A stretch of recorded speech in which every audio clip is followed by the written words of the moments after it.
ವ್ಯಾಖ್ಯಾಮುದ್ರಾಂ ಕರಸರಸಿಜೈಃ ಪುಸ್ತಕಂ ಶಂಖಚಕ್ರೆ ಬಿಭ್ರದ್ಭಿನ್ನ ಸ್ಫಟಿಕರುಚಿರೆ ಪುಂಡರೀಕೆ ನಿಷಣ್ಣಃ ಅಮ್ಲಾನಶ್ರೀರಮೃತವಿಶದೈರಂಶ ಮಾವಿರ್ಭೂಯಾತ್ ಅನಗಮಹಿಮಾ ಮಾನಸೇ ವಾಗಧೀಶಃ ನಮಸ್ತೆ ಪ್ರಾಣೇಶ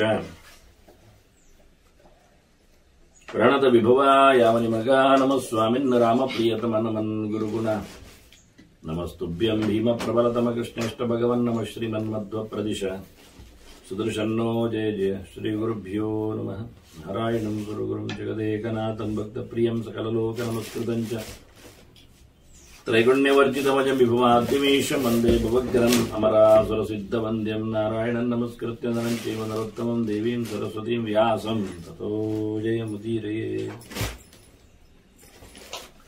ವೇದವ್ಯಾಸರ ಮಹಾಭಾರತದ ಚಿಂತಕರಿಗೆ ವಂದನೆಗಳು. ಆಶ್ವಮೇಧ ಪರ್ವದ 151ನೆಯ ಪ್ರವಚನ ಅಂದರೆ ಮಂಗಳ ಪ್ರವಚನ, ಪರ್ವಮಂಗಳದ ಚಿಂತನೆ. ಕೊನೆಗೆ ಒಂದು ಅಪೂರ್ವವಾದ ಪ್ರಮೇಯವನ್ನಿಟ್ಟು ಆಚಾರ್ಯ ಮಧ್ವರದನ್ನು ಎತ್ತಿದ್ದಾರೆ ಅಂತ ತಿಳಿಸಿಕೊಟ್ಟಿದ್ದೆ. ಕೃಷ್ಣ ಧರ್ಮರಾಜನಿಗೆ ಹೇಳುತ್ತಾನೆ. ನಾವು ಆ ಒಂದು ವಿಶೇಷವಾದ ಚಿಂತನೆಯನ್ನು ಕೇಳಿ ಇದರ ಅಂದರೆ ಕೃಷ್ಣ ದ್ವಾರಕೆಗೆ ಹೊರಟಿದ್ದಾನೆ, ಹಾಗಾಗಿ ಅವನು ಹೊರಡಬೇಕು. ಕೃಷ್ಣ ಹೇಳುತ್ತಾನೆ, ಅನಾಶ್ರಿತ್ಯೋಚ್ಛ್ರಯಂ ನಾಸ್ತಿ ಮುಖ್ಯಮಾಶ್ರಯಮಾಶ್ರಯೇತ್. ಯಾರನ್ನಾದರೂ ಆಶ್ರಯಿಸಿಕೊಳ್ಳದೆ, ಆಚರಿಸಿಕೊಳ್ಳದೆ, ಆಧರಿಸಿಕೊಳ್ಳದೆ ಮೇಲೋಗಲಿಕ್ಕೆ ಆಗುವುದಿಲ್ಲ ಅಂತ. ಸಾಮಾನ್ಯವಾಗಿ ನೀವು ಭೌತವಾಗಿ ನೋಡಿ, ಮೇಲಿನ ಪ್ರದೇಶವನ್ನು ಹುಟ್ಟಬೇಕು, ಅಲ್ಲಿ ಏನೋ ಒಂದು ಇದ್ದ ಡಬ್ಬಿಯನ್ನು ವಸ್ತು ತೆಗಿಬೇಕು ಅಂದ್ರೆ ಯಾವುದನ್ನಾದ್ರೂ ನೀವು ಆಶ್ರಯಿಸಬೇಕು, ಆಧರಿಸಬೇಕು. ಹಾಗೆ ಆಗುದಿಲ್ಲ. ಹಾಗೇನಾಯ್ತು, ಅಡಿಯಲ್ಲಿ ಮೆಟ್ಲಿಕ್ಕೆ ಒಂದು ಸ್ಟೂಲೋ ಡಬ್ಬಿಯೋ ಇಟ್ಕೊಳ್ತೀರಿ ನೋಡಿ. ಕೃಷ್ಣನು ಇದು ಅವನಿಗೆ ಗೊತ್ತು, ಕೃಷ್ಣ ಹೇಳಿದ್ದು. ಅವನ ಮೇಲೆ ಗೋಕುಲದಲ್ಲಿದ್ದಾಗ ಬಳದಲ್ಲಿ ಹಗ್ಗದ ಶಿರದಲ್ಲಿ ಬೆಣ್ಣೆಯನ್ನೆಲ್ಲ ಇಟ್ಟಿದ್ದಾನೆ. ಇವ ಕಲ್ಪಿತೈಹಿ ಸ್ಥೇಯ ಯೋಗೈಹಿ, ಅದರ ಮೇಲೆ ಹತ್ತಿ ಎಲ್ಲ ಜಿಡ್ಡೆ ಮತ್ತೊಂದು ಇನ್ನೊಂದೆಲ್ಲ ಹಾಕಿ, ಕಡಿಮೆ ಆದರೆ ಯಾರನ್ನಾದ್ರೂ ಅಡಿಯಲ್ಲಿ ನಿಲ್ಲಿಸಿ ತಾನೇ ಅದರ ಮೇಲೆ ಹತ್ತಿ ತೆಗೆದಿದ್ದ. ಆದ್ರಿಂದ ಹೇಳ್ತಾನೆ ಕೃಷ್ಣ, ಯಾವುದನ್ನಾದರೂ ಆಶ್ರಯಿಸಿಕೊಳ್ಳದೆ, ಆಧರಿಸಿಕೊಳ್ಳದೆ ನಾವು ಹತ್ತುವಂತೆ, ಏಳಿಗೆಯನ್ನು ಪಡೆಯುವಂತೆ, ಮೇಲಕ್ಕೆ ಹೋಗುವಂತೆ ಆಗುವುದಿಲ್ಲ. ಅದನ್ನು ನಾವು ಶೈನ್ ಆಗಬೇಕಾದ್ರೆ, ಉಚ್ಛ್ರಾಯ ಸ್ಥಿತಿಯನ್ನು ಪಡಿಬೇಕಾದ್ರೆ, ನಾವು ದೊಡ್ಡವರನಿಸಿಕೊಳ್ಬೇಕಾದ್ರೆ, ನಾವು ಸದ್ಗತಿಯನ್ನು ಅನುಭವಿಸಬೇಕಾದ್ರೆ, ನಾವು ದೊಡ್ಡವರು ಮೇಲಕ್ಕೆ ಹೋಗುವವರು ಆಗಬೇಕಾದ್ರೆ ನಾವು ಯಾರನ್ನಾದರೂ ಆಶ್ರಯಿಸಬೇಕು. ಸರಿ, ನಾವು ಮೇಲಕ್ಕೆ ಹೋಗಬೇಕು, ಸುಖ ಪಡಿಬೇಕು, ಉದ್ಧಾರ ಆಗಬೇಕು. ಹೋಗಿ ಅದಕ್ಕೆ ನಾವು ಕತ್ತೆಯನ್ನು ಇಟ್ಕೊಂಡ್ರೆ ಆಗ್ತದಾ? ನಾಯನ್ನು ಮಾತಾಡಿಸಬಹುದಾ? ಒಬ್ಬ ದಡ್ಡನನ್ನು, ಮೂರ್ಖನನ್ನು, ಹುಚ್ಚನನ್ನು ಬೆಂಬಲಿಸಿದ್ರೆ ಸಾಕ? ಬೆನ್ನಿಡಿದ್ರೆ ಬೇಕಾ? ಅದೇ ಕೃಷ್ಣ ಹೇಳ್ತಾನೆ ನೋಡಿ, ಅನಾಶ್ರಿತ್ಯ ಉಚ್ಛ್ರಯಂ ನಾಸ್ತಿ ಅಂತ ಹೇಳಿದೆ. ಆಧಾರವನ್ನಿಟ್ಟುಕೊಳ್ಳದೆ ಹತ್ತಲಿಕ್ಕೆ, ಏರ್ಲಿಕ್ಕೆ, ಮೇಲಕ್ಕೆ ಹೋಗ್ಲಿಕ್ಕೆ ಆಗುವುದಿಲ್ಲ ಹೇಳಿದೆ. ಆದರೆ ಹತ್ತಲಿಕ್ಕೆ ಮೇಲಕ್ಕೆ ಹೋಗಬೇಕಾದ್ರೆ ಯಾವ ಆಧಾರ ಬೇಕು ಹೇಳಿದ್ನ? ಮುಖ್ಯಂ ಆಶ್ರಯಂ ಆಶ್ರಯೇತ್. ಮುಖ್ಯವಾದದ್ದನ್ನು ನೀವು ಮೇಲಿನ ಡಬ್ಬಿಯನ್ನು ತೆಗಿಬೇಕಾದ್ರೂ ನೀವು ಎಲೆ ಇಟ್ಟು ಹತ್ತದೇನೆ ಹೇಳಿದ್ರೆ ಎಲ್ಲಿಗಾಗತ್ತೆ? ಆಗುತ್ತೆ. ನಾನು ಪ್ಲಾಸ್ಟಿಕ್ ತೊಟ್ಟೆಯನ್ನಿಟ್ಟು ಹತ್ತಿದ್ದೇನೆ, ಅದು ಎಲ್ಲಿ ಬರ್ತದೆ? ಬಟ್ಟೆಯನ್ನಿಟ್ಟು ಹತ್ತುತ್ತೇನೆ, ಆಗುವುದಿಲ್ಲ. ಗಟ್ಟಿಯಾದ ಮರದ ಸ್ಟೂಲು, ಇದು ಗಟ್ಟಿಯಾದ ಡಬ್ಬಿ, ಪಾತ್ರೆ ಬೇಕು.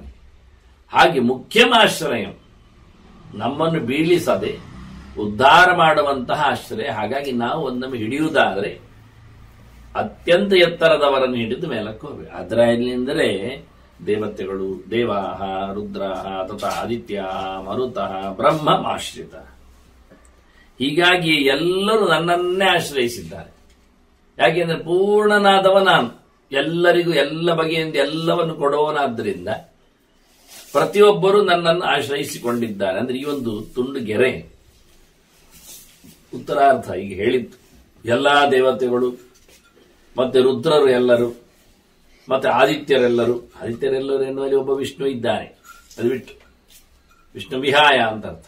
ಮರುತಃ ಪ್ರಧಾನ ಮರುತನ್ನು ಪ್ರಾಣನನ್ನು ಸೇರಿಸಿಕೊಂಡು, ಆದ್ರಿಂದ ದೇವಾಹ ಬೇಕಾದ್ರೆ ಬ್ರಹ್ಮ ಶಬ್ದದಿಂದ ಬ್ರಹ್ಮನನ್ನು ಚತುರ್ಮುಖರನ್ನು ಬೇಕಾದ್ರೆ ಇಟ್ಟುಕೊಂಡು, ಮುಕ್ತರನ್ನು ಅರ್ಥ ಮಾಡಿಕೊಂಡು ಎಲ್ಲರೂ ನನ್ನನ್ನೇ ನಂಬಿದ್ದಾರೆ.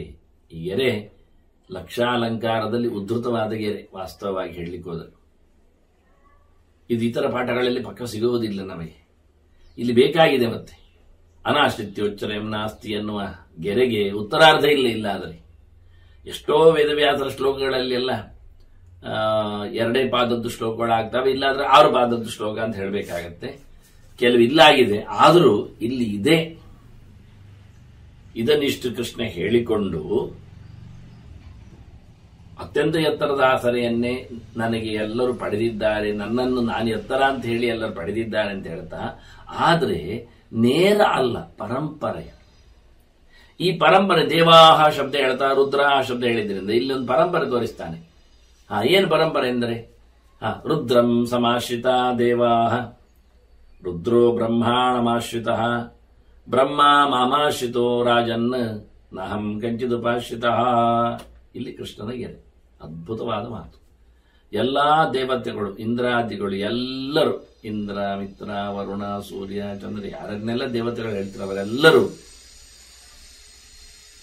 ರುದ್ರಂ ಸಮಾಶ್ರಿತ, ರುದ್ರನನ್ನು ನಿರಂತರ ಉಪಾಸನೆ ಮಾಡಿಕೊಂಡು, ಕಾಲಿಡಿದುಕೊಂಡು, ನಂಬಿಕೊಂಡು, ಅವನಿಂದಲೇ ಪಾಠವನ್ನೆಲ್ಲ ಪಡೆದುಕೊಂಡು ಅವನನ್ನು ಗುರುವನ್ನಾಗಿಸಿ ಸ್ವೀಕಾರ ಮಾಡಿಕೊಂಡು ಬಂದಿದ್ದಾನೆ. ರುದ್ರೋ ಬ್ರಹ್ಮಾಣಮಾಶ್ರಿತ, ಬ್ರಹ್ಮನನ್ನು ನೆಚ್ಚಿಕೊಂಡಿದ್ದಾನೆ. ಬ್ರಹ್ಮನಿಗೆ ಬ್ರಹ್ಮ ಮಾಮಾಶ್ರಿತ, ನನ್ನನ್ನು ಅವನು ಪಡೆದಿದ್ದಾನೆ. ಮತ್ತೆ ನೀನು, ಕೃಷ್ಣ ಹೇಳ್ತಾನೆ, ನಾನು ಗಂಚಿದ್, ನನಗೆ ಯಾರಿಲ್ಲ ಆತನೆ, ನಾನೇ, ಎಲ್ಲರಿಗೂ ನಾನು ಮೂಲ. ಆದರೆ ಎಲ್ಲರೂ ನನ್ನ ಕಾಲ ನೀಡಿದಿಲ್ಲ. ನನ್ನ ಕಾಲ ನೀಡಿದವ ಬ್ರಹ್ಮ, ಬ್ರಹ್ಮನ ಕಾಲ ನೀಡಿದವ ರುದ್ರ, ರುದ್ರನ ಕಾಲ ನೀಡಿದವ ಇಂದ್ರ. ಹೀಗೆ ದೇವತೆಗಳ ಪರಂಪರೆಯ ಕಥೆ. ಹೀಗಾಗಿ ಈ ಬಿಂಬ ಚಿಂತನೆ ಬಂದದ್ದು, ಪ್ರತಿಬಿಂಬ ರೂಪ ಚಿಂತನೆ ಬಂದದ್ದು, ಈ ಷೋಡಶ ಕಾಲದ ಕಥೆ. ಹೀಗೆ ನಾವು ದೇವರ ನೇರ ಲಿಟ್ರೇಕ್ಷನ್ ಅಲ್ಲ. ಈಗ ಪ್ರಾಣದೇವರ ಡೈರೆಕ್ಟ್ ಪ್ರತಿಬಿಂಬ. ಪ್ರಾಣನಿಂದ ಶೇಷ ಇದ್ದಾನೆ, ಶೇಷನಿಂದ ಇಂದ್ರ ಬರ್ತಾನೆ. ಹೀಗೆ ಆ ಪ್ರತಿಬಿಂಬ ಬಿದ್ದು ಕೊನೆಯಲ್ಲಿ ಎಲ್ಲ ತತ್ವಾಭಿಮಾನಿಗಳ ನಂತರದಲ್ಲಿ ನಾವು ಬರ್ತೇವೆ.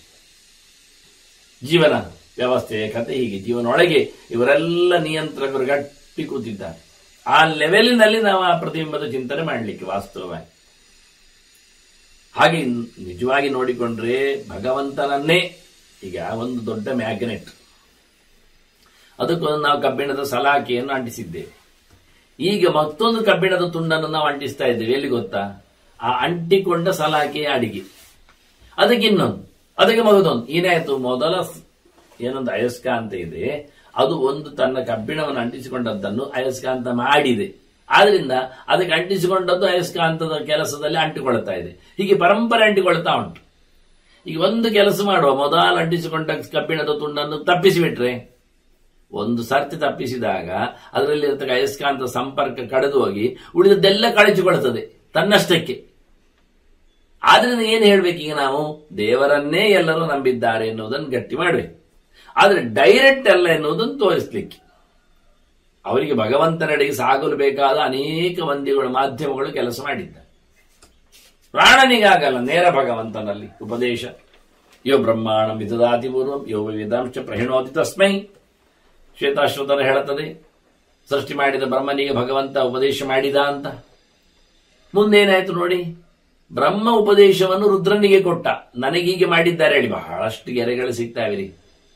ಅವರ ಚರ್ಯಗಳನ್ನು ಹುಡುಕ್ತಾ ಹೋದ್ರೆ ಬ್ರಹ್ಮದೇವನಿಗೆ ನೋಡುತ್ತೇನೆ, ಬ್ರಹ್ಮ ಹೃದಯಾಧಿಕವೇ, ಬ್ರಹ್ಮದೇವರಿಗೆ ಬ್ರಹ್ಮೋಪದೇಶ ಆಯಿತು ಚತುರ್ಮುಖನಿಗೆ. ಆನಂತರ ದೇವರು ಹೇಳಿದ, ನಿನ್ನ ಮಗಳಿಗೆ ಹೇಳು ಅಂತ. ಅವನು ಹೇಳಿದ, ಹೇಳುವಾಗ ಪೂರ ಹೇಳಲಿಲ್ಲ, ಪೂರ ಹೇಳಲಿಕ್ಕಾಗಲಿಲ್ಲ. ಅವನ ತಲೆಯಲ್ಲಿ ಎಷ್ಟು ಹೇಳಲಿಕ್ಕಾಯ್ತು ಅಷ್ಟು ಹೇಳಿಕೊಂಡ. ಅಂದ್ರೆ ಅದೊಂದು ಡಿಸ್ಕ್ವಾಲಿಫಿಕೇಶನ್ ಅಲ್ಲ, ರುದ್ರನಿಗೆ ಅಷ್ಟೇ ಯೋಗ್ಯತೆಯನ್ನು ಹೇಳಿಸಿದ. ಕೇಳುವಾಗ ಅದು ಗುರುಗಳು ಇದ್ದದ್ದನ್ನೆಲ್ಲ ಪೂರ್ತಿ ಹೇಳ್ತಾರ. ಹಾಗಾಗಿ ಅವನು ಮತ್ತೆ ಕಲೀಲಿಕ್ಕಿಲ್ವಾ? ಅವನು ಈಗ ಧಾರಣೆ ಎಷ್ಟು ಬೇಕಷ್ಟೇ ಹೇಳ್ಬೇಕಲ್ಲ, ಹಾಗೆ ಕಮ್ಮಿ ಆಯ್ತು. ಮುಖ್ಯಂತಿಯಂ ಸೂರ್ಯ. ರುದ್ರದೇವರು ಮತ್ತೆ ಷಣ್ಮುಖನಿ ಹೇಳಿದ್ದಾಗ ಕಮ್ಮಿ ಆಯ್ತು. ಷಣ್ಮುಖ ಅಲ್ಲಿಂದ ತನ್ನ ಪರಂಪರೆಗೆ ಹೇಳಲಿಕ್ಕೆ ಬಂದಾಗ ಕಮ್ಮಿ ಆಯ್ತು. ಹೀಗಾಗಿ ಡಿಕ್ರೀಸ್ ಆಗ್ತಾ ಆಗ್ತಾ ಆಗ್ತಾ ಒಂದು ಋಷಿಗಳಿಗೆ ಮನುಷ್ಯ ಲೋಕದವರು ಸಿಕ್ಕಿದಾಗ ಪರ್ಸೆಂಟೇಜ್ ಸಿಗಲಿಲ್ಲ, 1% ಉಳಿಲಿಲ್ಲ. ಬೃಹದಾಕಾರದ ಪಂಚರಾತ್ರಾದಿ ಗ್ರಂಥಗಳ ವಿಸ್ತಾರದಲ್ಲಿಯೂ ವಿಷಯದಲ್ಲಿ ಮಾತ್ರ ಅಲ್ಲ, ಆಕಾರದಲ್ಲಿಯೂ ದೊಡ್ಡದನ್ನು ರೆಡ್ಯೂಸ್ ಆದದನ್ನು 10ನೇ ಒಂದು ಅಂಶಕ್ಕೆ 1/10ಗೆ ರೆಡ್ಯೂಸ್ ಆದದನ್ನು ತಿಳಿಸಿಕೊಡ್ತಾರೆ. ಚತುರ್ಮುಖನಿಂದ ರುದ್ರನಿಗೇನೆ ಲಕ್ಷಗಟ್ಟಲೆ ಕೋಟಿಗಟ್ಟಲೆ ಶ್ಲೋಕಗಳು ಶಿವಪ್ಪನಿಗೆ ಬಂದಾಗ 1000 ಗಟ್ಟಲೆ 10,000 ಗಟ್ಟಲೆ ನಿಲ್ತದೆ. ಅಲ್ಲಿಂದ ಮುಂದೆ ಬಂದಾಗ 10ನೇ ಒಂದು ಅಂಶಕ್ಕೆ ಬಂದ್ರೆ ಎಲ್ಲಿ ಹೋಯ್ತು ನೋಡಿ. ಅದನ್ನ ಗ್ರಂಥದ ಒಂದೊಂದು ಶ್ಲೋಕಗಳು ಒಂದೊಂದು ಚಿಂತನೆಗಳು ಮಾತ್ರ ಸಿಕ್ಕಿದ ಹಾಗೆ ನಮಗೆ ಬಂದಾಗ ಮನುಷ್ಯಲೋಕಿನಿಂದ ಇದನ್ನು ಅಧಿಕೃತವಾಗಿ ಗ್ರಂಥ ಸಂಖ್ಯೆಯಲ್ಲೇ ಕೊಟ್ಟಿದ್ದಾರೆ. ಶಿವನಿಗೆ ಬಂದಾಗ ಆದ ಕಥೆ ಏನು, ಅಲ್ಲಿಂದ ಕೆಳಗೆ ಶಿವನು ಹೇಳಿಕೊಂಡಿದ್ದಾನೆ, ನನಗೆ ಬಂದಾಗ ಹೀಗಾಯ್ತು, ನನ್ನಿಂದ ಹೀಗಾಯ್ತು ಅಂತ. ಆದ್ರಿಂದ ಮೂಲ ಭಗವಂತ, ಅವನಲ್ಲಿ ಎಲ್ಲರೂ ಆಸರೆ ಪರಂಪರೆಯ ಪಡೆದಿದ್ದಾರೆ. ಅದನ್ನು ನಾವು ನೇರ ಅಯಸ್ಕಾಂತದ ಶಕ್ತಿಗೆ ಒಳಪಟ್ಟದ್ದು ಅಂತ ಹೇಳುವ ಮೂಲಕ ದೇವರನ್ನೇ ಆಶ್ರಯಿಸಿದ್ದಾರೆ. ಮೈ ಸರ್ವಮಿದಂ ಪ್ರೋತಂ ಸೂತ್ರೇ ಮಣಿಗಣಾಯಿವ ಅಂತ ಕೃಷ್ಣ ಹೇಳಿದಾಗೆ ಇಡೀ ಜಗತ್ತು ದೇವರಲ್ಲಿ ನೆಲೆಗೊಂಡಿದೆ. ಆದರೆ ಮಧ್ಯ ಮಧ್ಯದಲ್ಲಿ ಒಂದೊಂದು ಕೊಂಡಿಗಳಿವೆ. ಮತ್ತೆ ನೀನ್ ಎಲ್ಲಿದ್ದು ಕೇಳಿದ್ರೆ ಮಮಾಶ್ರಯೋ ನಕಶ್ಚಿತ್ತು ಸರ್ವೇಶಾಂ ಆಶ್ರಯೋ ಹ್ಯಹಂ. ನನಗೆ ಯಾರು ಆಸರೆ ಇಲ್ಲ. ನನ್ನನ್ನು ಹಿಡಿದಿಟ್ಟವರು, ಕುಣಿಸುವವರು, ಕೇಳಿಕೊಳ್ಳುವವರು ಯಾರಿಲ್ಲ. ನಾನೇ ಪರಮ ಸ್ವತಂತ್ರ. ನನ್ನನ್ನು ನಾನೇ ನನಗೆ ಬೇಕಾದ ಹಾಗೆ ಹಿಡ್ಕೊಳ್ಳಬಲ್ಲೆ. ಅದಕ್ಕೆ ಸ್ವತಂತ್ರ ಅಂದ್ರೆ ಹಾಗೆ. ಸ್ವ ಅಂದ್ರೆ ತಾನು, ತನ್ನಿಂದಲೇ ತಂತ್ರ ಅಂದ್ರೆ ನಿಯಮ್ಯನು ಅಂತ, ಕೆಲಸಕ್ಕೆ ಬರುವವನು ಅಂತ. ಪರತಂತ್ರ ಅಂದ್ರೆ ಮಗದೊಬ್ಬನಿಂದಾಗಿ ಅವನನ್ನು ನಾವು ದುಡಿಸ್ತೇವೆ ಅಂತ ಅರ್ಥ. ಹಾಗೆ ಎಲ್ಲ ಜೀವರು ಸಹ ಪರತಂತ್ರರು, ಸ್ವತಂತ್ರ ಭಗವಂತ ಮಾತ್ರ. ಅದನ್ನು ಹೇಳಿಕೊಂಡ ನನಗಾರು ಆಸರೆ ಇಲ್ಲ, ನಾನೇ ಪರಮೋಚ್ಚವಾದಂತಹ ಎಲ್ಲರಿಗೂ ಆಶ್ರಯನಾಗಿದ್ದೇನೆ ಅಂತ ಬಹಳ ಚೆನ್ನಾಗಿ ಕೃಷ್ಣ ಬಹಳ ದೊಡ್ಡ ಮಟ್ಟಿನ ತತ್ವವನ್ನು ಹೇಳಿದ್ದಾನೆ. ವಾಸ್ತವವಾಗಿ ಬಹಳ ಅಪೂರ್ವವಾದಂತಹ ಪ್ರಮೇಯವನ್ನು ನಮ್ಮ ಮುಂದೆ ಕೊಟ್ಟಿದ್ದಾನೆ. ಮತ್ತೆ ತೆರಳುತ್ತಾನೆ ಕೃಷ್ಣ, ಹೇಳಿ ಹೋಗ್ತಾನೆ ಧರ್ಮರಾಜನ ಹತ್ರ. ಇದರ ಗುಟ್ಟು ಅರ್ಥ ಆಗಿರಬೇಕು ನಿನಗೆ. ಏವಮೇತನಮಯ ಪ್ರೋಕ್ತಂ ರಹಸ್ಯಂ ಇದಮುತ್ತಮ. ಇದು ಸೀಕ್ರೆಟ್. ಲೋಕದಲ್ಲಿ ಹಾಗೆ ಕಾಣುವುದಿಲ್ಲ ಅಲ್ವಾ? ನಾನು ವಸುದೇವ ಹೇಳಿದಾಗೆ ಕೇಳ್ತಾ ಇದ್ದೇನೆ, ದೇವಕ್ಕೆ ಹೇಳಿದಾಗೆ ಕೇಳಿದ್ದೇನೆ. ನಾನು ಒಂದು ತಂದೆ ತಾಯಿಗಳಿಗೆ ಕೇಳಿದವನಲ್ಲ, ನಾನು 2 ತಂದೆ ತಾಯಿಗಳಿಗೆ ಕೇಳಿದ್ದೇನೆ. ನಂದಗೋಕುಲದಲ್ಲಿ ನಂದಗೋಪನಿಗೂ ಮತ್ತೆ ಯಶೋಧೆಗೂ. ಹಾಗಾಗಿ ನಾನು ಪರತಂತ್ರನಾಗಿ ನಿನಗೆ ಭಾವಿಸಬಹುದು.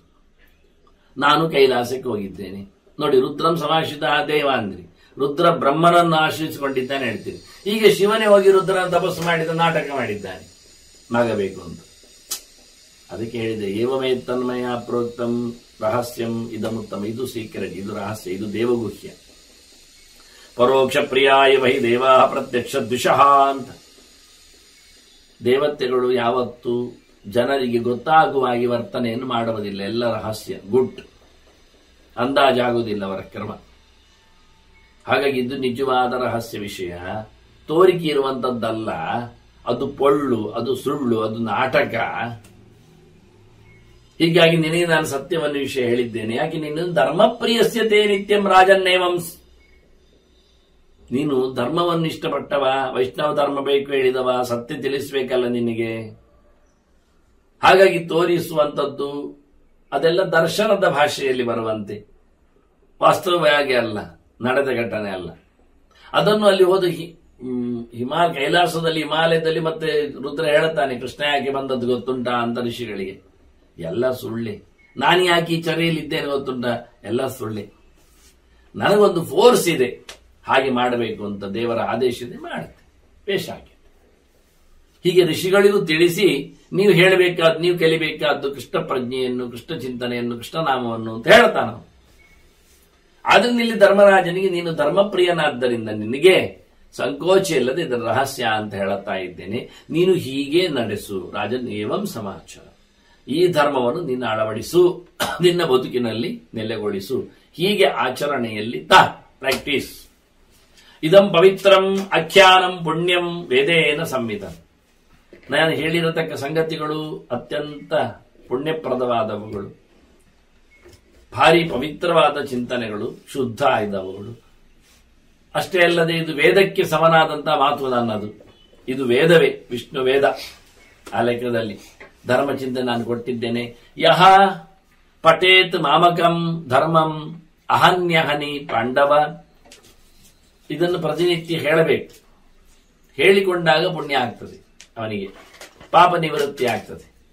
ಹಾಗಾಗಿ ಪ್ರತಿನಿತ್ಯ ಇದನ್ನು ನನ್ನ ಧರ್ಮದ ಬಗ್ಗೆ ಅವನು ಚಿಂತನೆಯನ್ನು, ಕಥೆಯನ್ನು, ಅಭ್ಯಾಸವನ್ನು ಮಾಡಿಸಿಕೊಳ್ಳಿಕ್ಕೆ ಹೋಗಿ. ಧರ್ಮವೋಪಿ ವರ್ತತೆ ತಸ್ಯ ಬುದ್ಧಿಶ್ಚಾಪಿ ವರ್ತತೆ. ಅವನಿಗೆ ಜ್ಞಾನ ಬರ್ತದೆ, ಅವನಿಗೆ ಕರ್ಮ ಶುದ್ಧವಾಗ್ತದೆ, ಮಾಡಿದ್ದು ಧರ್ಮ ಅನಿಸ್ತದೆ. ಹಾಗಾಗಿ ಅವನಿಗೆ ಅದರಿಂದ ಎಚ್ಚರ ಮೂಡುತ್ತದೆ ದೇವರದ್ದು ಅಂತ. ಧರ್ಮ ಮಾಡಿದ್ದರಿಂದ ಭಗವಂತ ಹತ್ತಿರದಾಗ್ತಾನೆ. ಪಾಪಕ್ಷಯ ಉಪೈತ್ಯೇವಂ ಕಲ್ಯಾಣಂಚ ವಿವರ್ತತೆ. ಬುದ್ಧಿ ಅವನಿಗೆ ಬುದ್ಧಿಶ್ಚಾಪಿ ಪ್ರಸೀದತಿ, ಬಂದು ಕೂತ್ಕೊಳ್ತದೆ. ಶುದ್ಧವಾದ ಬುದ್ಧಿ ಬರ್ತದೆ. ಎಲ್ಲರಿಗೂ ಬುದ್ಧಿ ಉಂಟು, ಆದರೆ ಅನ್ಯಾಯ ಮಾಡುವ ಬುದ್ಧಿ ದುರ್ಬುದ್ಧಿ. ಇವು ಹೇಳ್ತಾನೆ ಕೃಷ್ಣ. ಭಗವಂತನಲ್ಲಿ ಹೋಗಿ ಕೂತ್ಕೊಳ್ತೇವೆ. ಬುದ್ಧಿಶ್ಚಾಪಿ ಪರೇಸೀದತಿ. ಅವನ ತಲೆ ಮನಸ್ಸು ಈ ಧರ್ಮವನ ಕರ್ಮದಿಂದ ಏನಾಗುವುದು ಲಾಭ ಅಂದ್ರೆ ಇಷ್ಟೆ.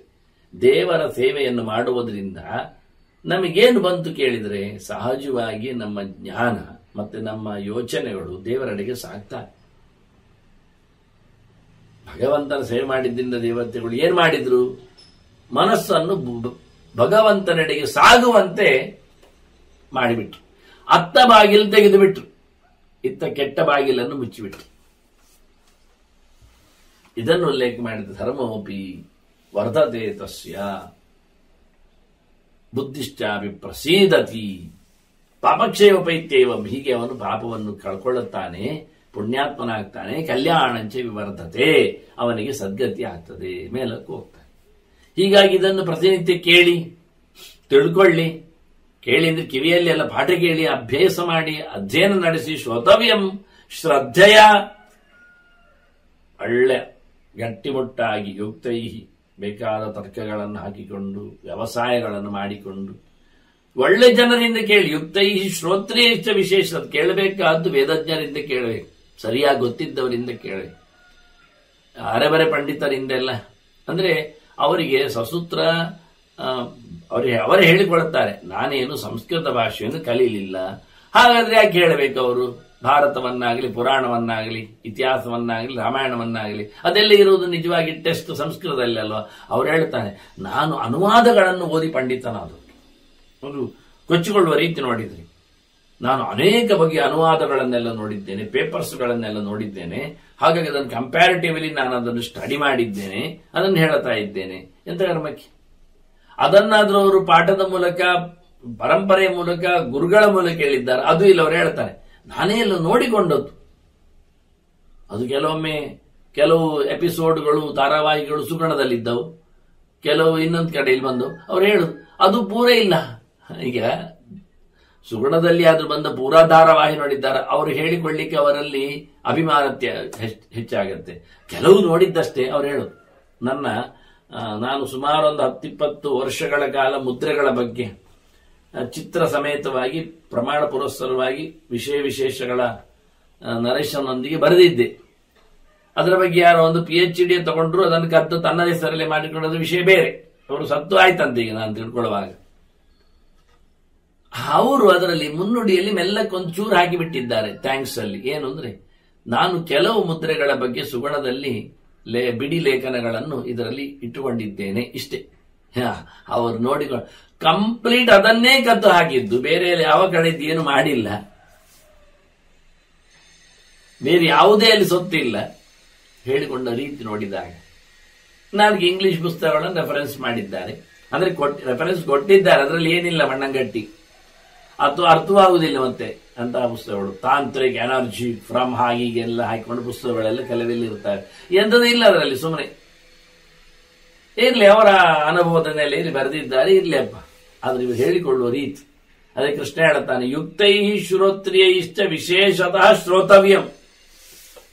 ಸರಿಯಾಗಿ ಅಧ್ಯಯನ ಆದವರಲ್ಲಿ ಹೋಗಿ ಕಲಿಮಾರಾಯ, ಅನುವಾದಗಳನ್ನು ನೋಡಿಕೊಂಡು ಕ್ಯಾಸೆಟ್ ಅನ್ನು ಕೇಳಿಕೊಂಡು ಎಲ್ಲ ಹೇಳುವವರ ಹತ್ತಿರದಲ್ಲಿ ನೀನು ಕಲೀಲಿಕ್ಕೆ ಹೋಗಬೇಡಿ. ಇದನ್ನು ಕಲಿಬೇಕು, ಒಳ್ಳೆ ರೀತಿಯಿಂದ ಅಧ್ಯಯನ ಮಾಡಬೇಕು ಇದನ್ನು. ಇದರಿಂದ ಹೇಳಿದವನು ಕೇಳಿದವನು ಇಬ್ಬರು ಉದ್ಧಾರ ಆಗ್ತಾರೆ. ಸಗಚ್ಚೇತ್ ಮಮ ಸಾಯುಜ್ಯಂ ನಾತ್ರಕಾರ್ಯ ವಿಚಾರಣ. ನನ್ನೆಡೆಗೆ ಬರ್ತಾರೆ ಅನ್ನೋದ್ರಲ್ಲಿ ಸಂದೇಹವೇ ಇಲ್ಲ, ಸಂಶಯವೇ ಇಲ್ಲ. ಈ ರೀತಿಯಾಗಿ ನನ್ನ ವಿಷಯವನ್ನು ಹೇಳು ಕೇಳು ಅಂತ ಎರಡೂ ಹೇಳ್ತಾನೆ ದೇವರು. ಹೇಳಲಿಕ್ಕೂ ಬೇಕು, ಕೇಳಲಿಕ್ಕೂ ಬೇಕು ಅಂತ. ಹೇಳದೆ ಹೋದ್ರೆ ಇನ್ನು ಕೇಳುವವರಿಗೇನು ಕೇಳಲಿಕ್ಕುಂಟು. ಆದ್ರಿಂದ ಹೇಳುತ್ತಾನೆ ಮುಂದುವರಿಬೇಕು, ಕೇಳಿದವರು ಮತ್ತೆ ಹೇಳಲಿಕ್ಕೆ ಮುಂದುವರಿಬೇಕು. ಹೇಳುವುದು ಕೇಳುವುದು ಕೇಳುವುದು ಹೇಳುವುದು ಮುಂದುವರಿಬೇಕು.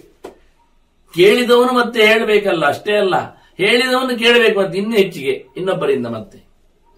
ಹೀಗಾಗಿ ನಿರಂತರವಾದ ಶ್ರವಣ ಮತ್ತೆ ಕೇಳಿಸುವಿಕೆ, ತಾನು ಶ್ರೋತ್ರ ಆಗುವುದು ಮತ್ತೆ ಅವನನ್ನು ಇನ್ನೊಬ್ಬರನ್ನು ಶ್ರೋತ್ರವನ್ನಾಗಿಸುವುದು ಮುಖ್ಯ ಅಂತ ಹೇಳ್ತಾನೆ. ಅಂತವರೆಲ್ಲ ನನ್ನೆಡೆಗೆ ಬರ್ತಾನೆ ಅಂತಾನೆ. ಮತ್ತೆ ಇದನ್ನು ಖಾಲಿ ಸುಮ್ಮನೆ ಅಲ್ಲ, ಯಶ್ಚೈಮಂ ಶ್ರಾವಯೇತ್ ಶ್ರಾದ್ಧೆ, ಶ್ರಾದ್ದ ಕಾಲದಲ್ಲಿ ಪಾರಾಯಣ ಆಗಬೇಕಂತೆ. ಗೀತೆಯ ಪಾರಾಯಣದಂತೆ ವಿಷ್ಣು ಧರ್ಮಗೀತೆ ಪಾರಾಯಣ, ಧರ್ಮಗೀತೆ ಪಾರಾಯಣ, ವಿಷ್ಣುಗೀತೆ ಪಾರಾಯಣ ಆಗಬೇಕು ಅಂತ. ಅದಕ್ಕಾದ್ರೂ ಅಭ್ಯಾಸ ಇದ್ದವರಿಗೆ 1-2 ಗಂಟೆ ಸಾಕಾಗತ್ತೆ, ಇದಕ್ಕೆ 3 ಗಂಟೆ ಕಮ್ಮಿ ಇಲ್ಲದೆ ಬೇಕಾಗತ್ತೆ. ಅದರಿಂದ ಫುಲ್ ಪೀರಿಯಡ್ ಅಂದ್ರೆ ಕರ್ಮಾಂಗ ಮಾಡುವವನಿಗೆ ಬೆಳಿಗ್ಗೆದ್ದು ಮಧ್ಯಾಹ್ನ ಆಗುವವರೆಗೆ, ಊಟ ಆಗುವವರೆಗೆ ಏನು ಕೆಲಸ ಉಂಟು ಅದೆಲ್ಲ ಆಗುತ್ತೆ. ಬೆಳಿಗ್ಗೆದ್ದು ಅಂದ್ರೆ ಜಪ ಮುಗಿಸಿ ಬಂದು ಪಾರಾಯಣಕ್ಕೆ 10 ಗಂಟೆ ಕೂತ್ರೆ 1-2 ಗಂಟೆಗೆ ಮುಗೀತದೆ ಅಭ್ಯಾಸ ಇದ್ದವನಿಗೆ. ಮತ್ತೆ ಊಟ ಮಾಡುವುದು ಚೆನ್ನಾಗತ್ತೆ. ಇಲ್ಲಾದ್ರೆ 9 ಗಂಟೆಗೆ ಕೂತು 12 ಗಂಟೆಗೆ ಮುಗಿಸ್ಲಿಕ್ಕೆ, 1 ಗಂಟೆಗೆ ಮುಗಿಸ್ಲಿಕ್ಕೂ ಬರುತ್ತೆ. ಹೀಗೆ ಬಹಳ ಸುಂದರವಾಗಿ ಒಂದು ಪೀರಿಯಡ್ ಹೇಳಿದೆ ನಾನು. ಒಂದು ಅಧ್ಯಯನದ ಘಟ್ಟ ಇದ್ದಾಗೆ ಸಂಹಿತೆಗಳಲ್ಲೆಲ್ಲ ಹಾಗೆ 8 ಘಟ್ಟಗಳಲ್ಲಿ ಋಕ್ ಸಂಹಿತೆಯನ್ನು ಓದ್ತಾರೆ. ಅಭ್ಯಾಸ ಇದ್ದವರಿಗೆ 3:30-4 ಗಂಟೆ ಸಾಕಾಗತ್ತೆ. ನಾನು ಅಭ್ಯಾಸ ಮಾಡಿದವನಾಗಿ ನಾನು ಹೇಳುದು ಎಷ್ಟೊತ್ತು ಬೇಕು ಅಂತ. ಸಹಜವಾಗಿ ಒಂದು ನಾರ್ಮಲ್ ಸ್ಪೀಡಲ್ಲಿ ಅಕ್ಷರಗಳ ಜಂಪ್ ಮಾಡದೆ, ನುಂಗಿಕೊಳ್ಳದೆ, ಉಚ್ಚಾರ ಮಾಡ್ತಾ, ಕೆಲವರೆಲ್ಲ ಮನಸ್ಸಿನಲ್ಲೇ ಓದುವುದು ಅಂತ ಹೇಳ್ತಾರೆ. ಅದು 5 ನಿಮಿಷದಲ್ಲಿ ಇಡೀ ಪುಸ್ತಕವೂ ಮುಗಿಬಹುದು ಅವರಿಗೆ ಮನಸ್ಸಿನಲ್ಲಿ ಓದ್ತಾ. ಈಗ ಆಡಿಸಿ ಸ್ಕ್ಯಾನ್ ಮಾಡಿದಾಗೆ ಅದು ಪ್ರಯೋಜನ ಆಗಲಿಲ್ಲ. ಮನಸ್ಸಿನಲ್ಲಿ ಓದಿಕೊಂಡು ಹೋಗ್ಲಿಕ್ಕೆ ಓಡುವುದಿಲ್ಲ. ನಾನು ನೋಡಿದ್ದೆ, ಮನಸ್ಸಿನಲ್ಲಿ ಓದುವುದು ಅಂತ ಮಾಡಿದ್ರೆ ಅದು ಮಧ್ಯೆಯಲ್ಲಿ ಕೂತ್ಕೊಳ್ತದೆ. ಕೆಲವೊಮ್ಮೆ ಮನಸ್ಸಿನಲ್ಲಿ ಓದುವಾಗ ಕಣ್ಣು ಮುಚ್ಚಿಕೊಂಡು ಓದಬೇಕಾಗತ್ತೆ. ಕಣ್ಣು ತೆರೆದಿದ್ದರೆ ಓದ್ಲಿಕ್ಕೆ ಬರುವುದಿಲ್ಲ. ಮನಸ್ಸಿನಲ್ಲಿ ಓದುವಾಗ ಕಣ್ಣು ಮುಚ್ಚಿಕೊಂಡ್ರೆ ಅಲ್ಲಿ ನಿದ್ದೆ ಬರ್ತದೆ, ಜಂಪ್ ಆಗ್ತದೆ. ಇಷ್ಟೆಲ್ಲ ಕಷ್ಟಗಳುಂಟು. ಮತ್ತೆ ಲೆಕ್ಕ ತಪ್ಪಿಸ್ತದೆ, ಓಡ್ತದೆ. ಅದರಿಂದ ಸಹಜವಾಗಿಯೇ ನಮಗೆ ಕೇಳುವಷ್ಟರ ಮಟ್ಟಿನಲ್ಲಿ ಉಚ್ಚಾರಣೆ ಮಾಡಿಕೊಂಡು ಓದುವುದರಿಂದ ತಪ್ಪೇನಿಲ್ಲ. ಉಪಾಂಶ ಜಪ ಅಂತ ಹೇಳ್ತಾರೆ, ಅದು ಜೊತೆಗೆ ಬೆಲೆ ಇದೆ ಎಂದು ನಾನು ಸಂಧ್ಯಾ ಸಮೀಕ್ಷೆಯಲ್ಲಿ ಆಚಾರ್ಯ ಮಧ್ವರ ಗೆರೆಗಳನ್ನೇ ಉದ್ಧಾರ ಮಾಡಿಕೊಂಡು ಕೆಲವು ಪ್ರಮಾಣಗಳನ್ನು ಬೇರೆ ಕಡೆಯಿಂದಲೂ ಕೊಟ್ಟಿದ್ದು. ಅಂದ ಕೃಷ್ಣ ಹೇಳುತ್ತಾನೆ ಇದನ್ನು ಯಶ್ಚೈವಂ ಶ್ರಾವಯೇ ಶ್ರಾದ್ಧೆ ಪಿತರಸ್ತಸ್ಯ ತುಷ್ಯಂತಿ ಅಂತ. ಶ್ರಾದ್ದದಲ್ಲಿ ಇದನ್ನು ಪಾರಾಯಣ ಮಾಡಿಸು, ಆದ್ರಿಂದ ಪಿತೃಗಳು ಉದ್ಧಾರ ಆಗ್ತಾರೆ. ನೋಡಿ, ವೈಷ್ಣವ ಧರ್ಮವನ್ನು ಕೇಳುತ್ತಾ ಸಂತೋಷ ಪಡ್ತಾರೆ ಅವರು ಉದ್ಧಾರಕ್ಕಾಗಿ ನೀನು ಇದನ್ನು ಮಾಡಬೇಕು ಅಂತ. ಹೀಗೆ ಕೃಷ್ಣ ಹೇಳಿದ್ದು ಕೇಳಿ ಅಲ್ಲಿ ಏನು ನಡೆಯಿತು ಘಟನೆ ಅಂತ ಹೇಳಿ ವೈಶಂಪಾಯನರು ಜನಮೇಜಯನಿಗೆ ಕೊನೆ ಕ್ಷಣಗಳ ವಾರ್ತೆಯನ್ನು ಕೊಡುತ್ತಾರೆ. ಕೃಷ್ಣನು ಹೊರಡುವ ಮುಂಚೆ ಏನಾಯಿತು ಅಂತ ಹೇಳಿ. ಎಷ್ಟು ಜನ ಸೇರಿದ್ದಾರೆ, ಸಭೆ ದೊಡ್ಡದಿತ್ತು ಅಂತ ಮೊದಲೇ ಹೇಳಿದ್ರು. ಧರ್ಮರಾಜನು ಹೇಳಿದ್ದು, ಇವರೆಲ್ಲರ ಪರಿಚಯ ನನಗುಂಟು, ಇವರೆಲ್ಲ ಮಾತು ಕೇಳಿದ್ದೇನೆ ಅಂತ. ನೋಡಿ, ಅವರೆಲ್ಲ ಕಾಡಿನಲ್ಲಿ ನನಗೆ ಸಿಕ್ಕಿದ್ದಾರೆ ಅಂತ ಆಯಾ ಋಷಿಗಳ ಹೆಸರನ್ನೇ ಹೇಳಿಕೊಂಡು ಧರ್ಮರಾಜ ಇವರೆಲ್ಲರ ಸ್ಮೃತಿ ನನಗೆ ಬರ್ತದೆ ಅಂತ ಹೇಳ್ತಾ, ಕೃಷ್ಣ ನೀನೇ ಹೇಳು ಅಂತ ಆಡಿಂಗ್ ವಿಷ್ಣು ಸ್ಮೃತಿ, ವೈಷ್ಣವ ಧರ್ಮಗೀತೆ, ಕೃಷ್ಣಗೀತೆ ಬೇಕು ಅಂತ ಹೇಳಿ ಧರ್ಮರಾಜ ಕೇಳಿಕೊಂಡಿದ್ದ. ಆಗ ಎಲ್ಲರೂ ಹೌದು ಅಂತ ಹೇಳಿ ಕೂತು ಕೇಳುತ್ತಾ ಇದ್ದಾರೆ. ವಾಸ್ತವವಾಗಿ ಬಹಳ ಅದ್ಭುತವಾಗಿ, ಬಹಳ ಚೆನ್ನಾಗಿ ಶುತ್ವಾಚ ಆ ಬಳಿಕೆ ಶುತ್ವ ಭಗವತ ಅನ್ನ ಧರ್ಮ ಅನ್ನ ಸಾಕ್ಷಾತ್ ವಿಷ್ಣು ಜಗದ್ಗುರು, ಭಗವಂತನಿಗೆ ಸಂಬಂಧಪಟ್ಟಂತಹ ದೇವರನ್ನು ಮೆಚ್ಚಿಸುವ ಅನೇಕ ಭಗವದ್ಭಕ್ತರು ನಡೆಸಿಕೊಂಡು ಬಂದಿರತಕ್ಕಂತಹ ಧರ್ಮಗಳನ್ನೆಲ್ಲ ಅವರು ಪ್ರತ್ಯಕ್ಷವಾಗಿಯೇ ಕೃಷ್ಣನಲ್ಲಿ, ವಿಷ್ಣುವಿನಲ್ಲಿ, ಭಗವಂತನಲ್ಲಿ, ಜಗದೊಡೆಯನಿಂದ ಕೇಳಬೇಕು ಅಂದಾಗ ಗುರುಗಳು ಹೇಳಬೇಕಲ್ಲ. ಅದಕ್ಕೆ ಕೃಷ್ಣನಲ್ಲಿ ಇನ್ಯಾರೇ ಗುರುಗಳು ಕೇಳ್ತಾರೆ. ಜಗದ್ಗುರು ವಿಷ್ಣು ಸಾಕ್ಷಾತ್ ಪರಮಾತ್ಮನಿಂದಲೇ ನಾವು ಕೇಳಿಕೊಂಡೆವು ಅಂತೇಳಿ ಪ್ರಷ್ಟ ಮನಸೋ ಭೂತ್ವ ಚಿಂತೆಯಂತೋದ್ಭುತ ಕಥಾ. ಬಹಳ ಬಹಳ ಗಮ್ಮತ್ತಿನ ಮಾತುಗಳನ್ನೆಲ್ಲ ನೆನಪು ಮಾಡಿಕೊಂಡಂತೆ ಮತ್ತೆ ಮತ್ತೆ ಇದನ್ನು ಹೇಳಿದ, ಅದು ಹೇಳಿದ, ಅದ್ಭುತವಾದ ವಿಚಾರಗಳೆಲ್ಲ ಅಂತ ಹೇಳಿ ಮತ್ತೆ ಮತ್ತೆ ನೆನಪು ಮಾಡಿಸಿಕೊಂಡು ಮನಸ್ಸೆಲ್ಲ ಬಹಳ ಅರಳಿದೆ. ಋಷಯ ಪಾಂಡವಾಶ್ಚೈವ ಪ್ರಣಯ ಮುಸ್ತಂ ಜನಾರ್ದನಂ. ತಲೆ ಮೇಲೆ ಕೈ ಹೊತ್ತು ಋಷಿಗಳು, ದೇವತೆಗಳು ಎಲ್ಲರೂ ಸಹ, ಅಲ್ಲಿದ್ದವರೆಲ್ಲ ಗಂಧರ್ವರು, ಗುಹ್ಯರು, ವಾಲಖಿಲ್ಯರು, ಯೋಗಿಗಳು, ಪಂಚಕಾಲ ಪರಾಯಣರು, ಭಾಗವತರು, ಅಪ್ಸರಯ್ಯರು, ನಾಗಗಳು, ದೇವತೆಗಳು ಇವರೆಲ್ಲ ಭಗವಂತನಿಗೆ ತಲೆ ಮೇಲೆ ಕೈ ಹೊತ್ತು ನಮಿಸಿ ಉದ್ದಂಡ ನಮಸ್ಕಾರ ಮಾಡುತ್ತ ಚಿಂತನೆಗೈತ ನಮ್ಮೆಲ್ಲರ ಸಂಸಾರವನ್ನು ಪರಿಹರಿಸುವ ನೀನು ಅಂತ ಹೇಳುವ ಎಚ್ಚರದೊಂದಿಗೆ ಇವಂತು ಪೂಜೆಯ ಮಾಸ ಗೋವಿಂದಂ ಧರ್ಮಪುತ್ರ ಪುನಃ ಮತ್ತೆ ಮತ್ತೆ ಮೊದಲೇ ಮಧ್ಯೆಯಲ್ಲಿ ಭಗವಂತನ ಎಚ್ಚರವನ್ನು ಜಯ ಅನಂತ ಹೇಳುತ್ತಾ ಶುರು ಮಾಡಿದ್ದ. ಕೃಷ್ಣ ಸಾಕಯ್ಯ ಅಂತ ಕೈ ಹಿಡಿದ ಮೇಲೆ ನಿಲ್ಲಿಸಿ ಅಂತ ಕೇಳು ಅಂದಿದ್ದ. ಈ ಕೇಳುವ ಮೂಲಕ ಅದ್ಭುತವಾದಂತಹ ಪ್ರಮೇಯವನ್ನು, ದೊಡ್ಡ ತಾರತಮ್ಯದ ಸಿದ್ಧಾಂತವನ್ನು, ಯಾರು ಅತ್ಯುಚ್ಚನು ಅಂತ ಎಷ್ಟೋ ಜನರಿಗೆ ಗಟ್ಟಿತನ ಉಂಟು. ಏನು ಕೇಳಿದ್ರೆ ಬ್ರಹ್ಮ ವಿಷ್ಣು ಮಹೇಶ್ವರು ಒಂದೇ ಅಲ್ವಾ, ಒಂದೇ ಬಗೆ ಅಲ್ವಾ, ಒಂದೇ ಬಗೆ ಅಲ್ವಾ, ಅದೆಲ್ಲ ಹೇಳ್ತಾನೆ. ನಾರಾಯಣನನ್ನು ಹಿಡಿದುಕೊಂಡು ಬ್ರಹ್ಮ ಇದ್ದಾನೆ, ಅವನನ್ನು ಹಿಡ್ಕೊಂಡು ರುದ್ರ ಇದ್ದಾನೆ, ಅವನನ್ನು ಹಿಡ್ಕೊಂಡು ಉಳಿದವರಿದ್ದಾರೆ ಎಲ್ಲ.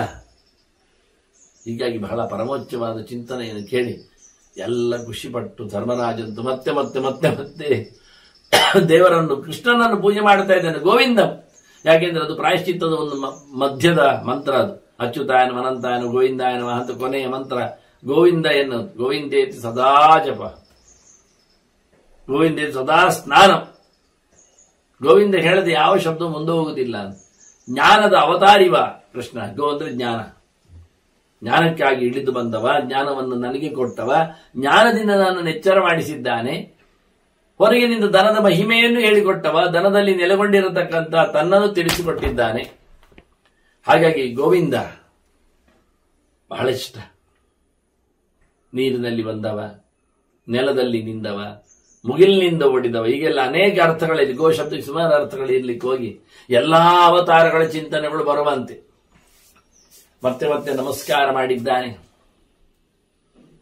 ಪೂಜೆಗೊಳಿಸಿದ್ದಾನೆ, ಸಂಭ್ರಮ ಪಟ್ಟುಕೊಂಡಿದ್ದಾನೆ. ಮತ್ತಿವರೆಲ್ಲ ಕೇಳಿದವರು ಏನಾಗಿದ್ದಾರೆ ಅಂತ ವೈಶಂಪಾಯನರು ಹೇಳ್ತಾರೆ. ಇದು ಧರ್ಮರಾಜ ಏನು ಮಾಡಿದ್ದ ಅಂತ. ಶುತ್ವಾತ್ ಪರಮಂ ಪುಣ್ಯಂ ವೈಷ್ಣವಂ ಧರ್ಮಶಾಸನಂ ವಿಮುಕ್ತ ಪಾಪಾಹ ಪೂತಾಸ್ತೆ ಸಂವೃತ್ತಾ ತಕ್ಷಣೇನತು. ಎಲ್ಲರನ್ನು ನೋಡುವಾಗ ಗೊತ್ತಾಗತ್ತಂತೆ. ಧರ್ಮರಾಜನಂತ ಖಂಡಿತ ಗೊತ್ತಾಗಬೇಕು, ಅವನು ಯಮನೇ ತಾನೆ. ಧರ್ಮ ಎಷ್ಟಿದೆ ಅಂತ ನೋಡುವಾಗಲೇ ಅರ್ಥ ಆಗುತ್ತೆ. ಎಲ್ಲರದ್ದು ಪಾಪ ಕಳೆದೋಗಿದೆ, ಶುದ್ಧರಾಗಿದ್ದಾರೆ. ಕೇಳಿಯೇ ಶುತ್ವಾತು ಪರಮಂ ಪುಣ್ಯಂ. ಶುತ್ವಾ ಕೃಷ್ಣ ಹೇಳುತ್ತಾನೆ. ದೇವರು ಮಾತಾಡಿದ ಚಿಂತನೆಯನ್ನು ಆಚಾರ್ಯ ಮತ್ತು ಇನ್ನೊಂದು ಕಡೆ ಉಲ್ಲೇಖ ಮಾಡುವ ಹೇಳ್ತಾರೆ. ಶುತ್ವಾ ಧರ್ಮಂ ವಿಜಾನಾತಿ, ಶುತ್ವಾ ತ್ಯಜತಿ ದುರ್ಮತಿಂ, ಶುತ್ವಾ ಜ್ಞಾನಮವಾಪ್ನೋತಿ, ಶುತ್ವಾ ಮೋಕ್ಷಂಚ ಗಚ್ಚತಿ ಅಂತ. ಶ್ರವಣ ಎನ್ನುವ ಮೊದಲ ಸಮಾರಾಧನೆ. ಆತ್ಮವರೇ ದ್ರಷ್ಟವ್ಯ, ಶ್ರೋತವ್ಯ, ಮಂತವ್ಯ, ನಿಜಿಧ್ಯಾಸಿತವ್ಯ. ದೇವರನ್ನು ನೋಡ್ಬೇಕಲ್ಲ, ಅದಕ್ಕೇನ್ ಮಾಡಬೇಕು? ಅದಕ್ಕೆ ತತ್ಮ ಶ್ರೋತವ್ಯ, ಮೊದಲು ದೇವರ ಬಗ್ಗೆ ಚೆನ್ನಾಗಿ ಕೇಳಬೇಕು. ಹಾಗಾಗಿ ಇವರೆಲ್ಲ ದೇವರ ಬಗ್ಗೆ ಕೇಳಿಕೊಂಡವರು, ಶ್ರೋತ್ರಗಳು. ಶ್ರವಣದ ಸಾಧನೆಯಿಂದ, ಅದು ಮೊದಲ ಸಾಧನೆ, ಕೇಳಿಯೇ ಪವಿತ್ರರಾಗಿದ್ದಾರೆ. ಮನನ ಮಾಡಿ ಜಿತಗೊಳಿಸಿ ನಡೆಸಿಕೊಳ್ಳುವುದಲ್ಲ. ಈಗ ಕೇಳಿಯೇ ಪರಮ ಪವಿತ್ರವಾದ ಕೃಷ್ಣನ ಈ ಮಾತುಗಳನ್ನು ಕೇಳಿ ವೈಷ್ಣವ ಧರ್ಮ ಶಾಸ್ತ್ರ, ವೈಷ್ಣವ ಧರ್ಮ ಶಾಸನ ಹೀಗೇ ಇರಬೇಕು ಅಂತ ಹೇಳುವುದನ್ನು ಕೇಳಿ ಎಲ್ಲ ಪಾಪ ಕಳ್ಕೊಂಡಿದ್ದಾರೆ. ಒಳಗೆ ಕೂತಂತಹ ಪಾಪ, ಅದರ ಬ್ಯಾಕ್ಟೀರಿಯಾಗಳು, ಅಂದರೆ ಅಸುರರು, ಅಭಿಮಾನಿಗಳು, ಅವರೆಲ್ಲ ಅಲ್ಲಿಂದ ತೆರಳಿದ್ದಾರೆ, ಸತ್ತೋಗಿದ್ದಾರೆ, ಬಿಟ್ಟು ಹೋಗಿದ್ದಾರೆ. ನೋಡಿ, ಒಳ್ಳೆಯ ಜ್ಞಾನ ಕಿವಿಯೊಳಗೆ ಹೋದ್ರೆ ಒಳಗಿನ ಕಶ್ಮಲ ಹೋಗ್ತದೆ. ಅಭಿಮಾನಿಗಳು ಓಡುತ್ತಾರೆ, ಅಸುರರು. ಶುದ್ಧರಾಗಿದ್ದಾರೆ. ಈಗ ಪೂತಾಸ್ತೆ ಸಂವೃತ್ತಾಹ, ತಕ್ಷಣೇನ ಆ ಹೊತ್ತಿನಲ್ಲೇ ಅವರು ಒಳ್ಳೆಯವರಾದದ್ದು ಕಾಣುತ್ತಾ ಉಂಟು ಅಂತ ಹೇಳ್ತಾರೆ ವೈಶಂಪಾಯನ. ಅವರೆಲ್ಲ ಕೃಷ್ಣನನ್ನು ನಮಿಸಿ ತೆರಳಿದ್ದಾರೆ,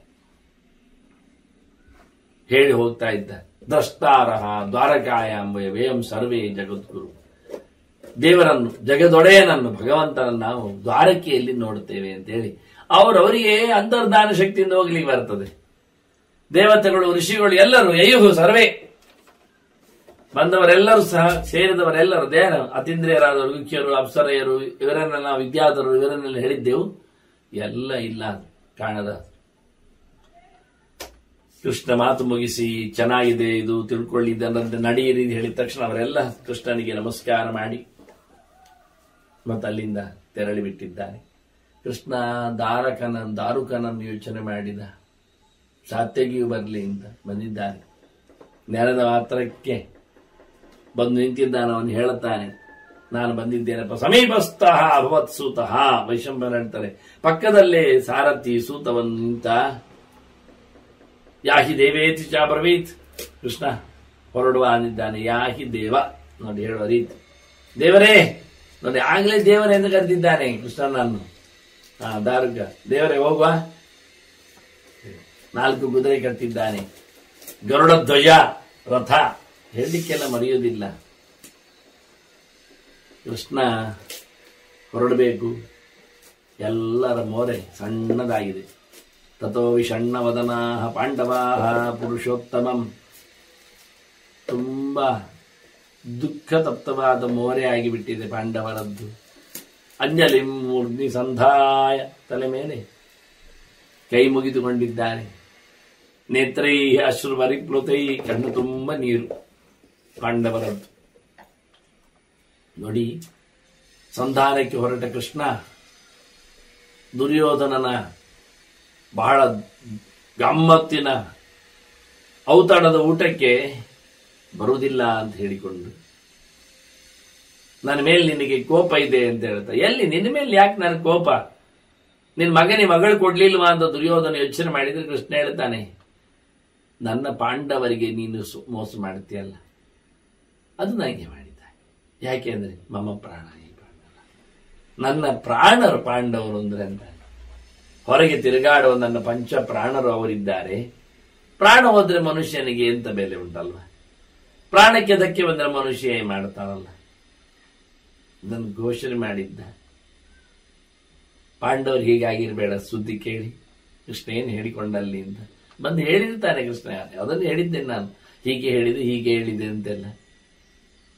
ಹಾಗಾಗಿ ಪಾಂಡವರು ಈಗ ಹೊರಟಾಗ, ಕೃಷ್ಣ ಹೊರಟಾಗ ದೊಡ್ಡ ಸಾಮ್ರಾಜ್ಯ, ಬಹಳ ಭೀಕರವಾದ ಹೋರಾಟ, ಅಪ್ಪಿತಪ್ಪಿಯೂ ಏನೂ ಆಗಬಹುದಾದಂತಹ ಸನ್ನಿವೇಶ ಎಲ್ಲವೂ ಕಳ್ಕೊಂಡಿದೆ. ಈಗ ಮಕ್ಕಳು ಸಮೇತ ಹೋಗಿದ್ದಾರೆ. ಆ ಲೆಕ್ಕದಲ್ಲಿ ತಮಗೇನು ಆಗದೆ 5 ಜನ ನಿಂತಿದ್ದಾರೆ. ಎಲ್ಲ ಕೃಷ್ಣನ ಪಾರಮ್ಯ, ಕೃಷ್ಣನ ಪಾರ್ವತ್ಯ, ಕೃಷ್ಣನ ನೇತೃತ್ವ ಅರ್ಥ ಆಗಿ ಧರ್ಮರಾಜ ಪಾಂಡವರೆಲ್ಲರೂ ತಲೆ ಮೇಲೆ ಕೈ ಹೊತ್ತುಕೊಂಡು ಕೃಷ್ಣ ಅಂತ ಹೇಳ್ತಾರೆ. ಕಣ್ಣೀರು ತುಂಬಿ ಬೇಡ ಹೋಗುವುದು ಬೇಡ ಹೇಳ್ತಾರೆ. ಆದ್ರೆ ಕೇಳಬೇಕಲ್ಲ ಕೃಷ್ಣ. ಪಿಬಂತಹ ಸತತಂ ಕೃಷ್ಣಂ ನೋಚು ಆರ್ತತರಾಸ್ತದ, ದುಃಖ ಉಮ್ಮಳಿಸಿ ಬರ್ಲಿಕ್ಕೆ ಹೋಗಿ ಏನು ಮಾತಾಡಿಲ್ಲ ಅಂತ ಬಾಯಿ ಮುಚ್ಚಿ ಕೂತು. ಕೃಷ್ಣ ಹೊರಟಾಗ ನಿರಂತರ ಕೃಷ್ಣನನ್ನು ಕಣ್ಣರಳಿಸಿ ನೋಡುವುದು, ಕಣ್ಣಿನಲ್ಲೇ ಕುಡಿಯುವುದು, ಮಾತು ಬರುವುದಿಲ್ಲ. ಪಾಂಡವರು ಹಾಗೆ, ಕೃಷ್ಣ ಏನ್ ಮಾಡಿದ ಅವನು ಹಾಗೆ. ಕೃಷ್ಣೋಪಿ ಭಗವಾನ್ ದೇವ ಆರ್ತ ಪ್ರತಾಮಾಮಂತ್ರಿ ಆರ್ತವತ್, ಕೃಷ್ಣೋಪಿ ಭಗವಾನ್ ದೇವ, ವೈಷಮ್ಯನ ಹೇಳ್ತಾರೆ ಅವನು ದೇವರೇ. ಅವನಿಗೇನು ದುಃಖ ಎಲ್ಲ ಇಲ್ಲ, ಸಂಕಟ ಇಲ್ಲ, ಬಿಟ್ಟು ಹೋಗುವುದರಿಂದ ಏನು ಅವನ ವಿಶೇಷ ಅಲ್ಲ. ಆದ್ರೂ ಆರ್ತವತ್ ನಾಟಕ ಮಾಡ್ತಾನೆ. ಅದು ಅರ್ಜುನ ಹತ್ರ ಹೇಳ್ತಾನೆ, ನಾನು ಮಾಡುದೆ ಮನುಷ್ಯರಾಗೆ ಅಂತ.